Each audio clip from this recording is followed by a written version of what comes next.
क्या होगा ज़्यादा पढ़ लिख कर, मेहनत करके क्या फ़ायदा। आज का युग तो ऐसा हो गया है कि बदमाश और ख़राब लोग ही पैसा कमाते हैं और मौज मस्ती से जीते हैं।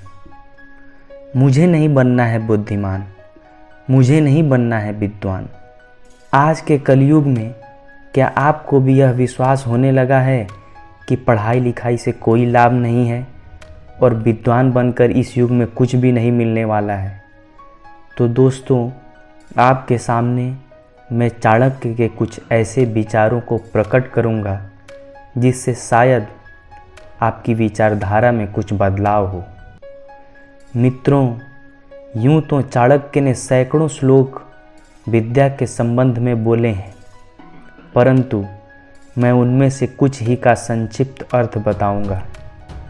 चाणक्य कहते हैं कि व्यक्ति को कम से कम किसी एक वेद मंत्र का अध्ययन, चिंतन या फिर उसका मनन करना ही चाहिए। यदि किसी भी कारणवश वह पूरे मंत्र का चिंतन मनन नहीं कर पाता है तो उसके आधे अथवा उसके एक भाग का, और यदि एक भाग का भी नहीं तो एक अक्षर का ही प्रतिदिन अध्ययन करना चाहिए। उसे अपने दिन को सार्थक बनाने का प्रयास करना चाहिए। लगातार कुछ ना कुछ पढ़ना महान पुरुषों का गुण है और यह उनके लिए एक नशे के समान होता है। किसी कुल में यदि एक भी पुत्र विद्वान हो जाए, उससे परिवार को उसी प्रकार खुशी होती है जैसे एक चंद्रमा के उत्पन्न होने पर काली रात चांदनी से खिल उठती है। विद्या में कामधेनु के गुण होते हैं, अर्थात विद्या से असमय में भी फलों की प्राप्ति होती है।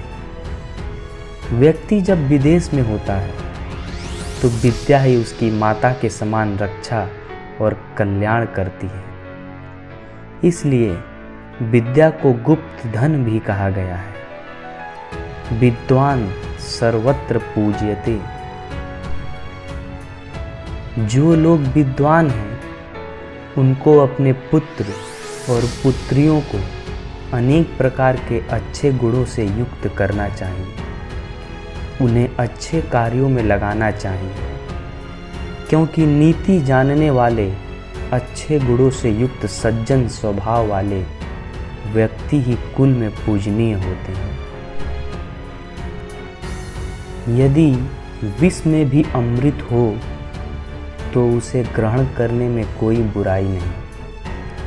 अपवित्र और अशुद्ध वस्तुओं में भी यदि सोना अथवा मूल्यवान वस्तु पड़ी हो तो वह भी उठा लेने के योग्य होती है। उसी प्रकार किसी नीच के पास यदि कोई ऐसी कला हो या विद्या हो या गुण हो जो पूजनीय है तो उससे वह गुण सीखने में कोई हानि नहीं।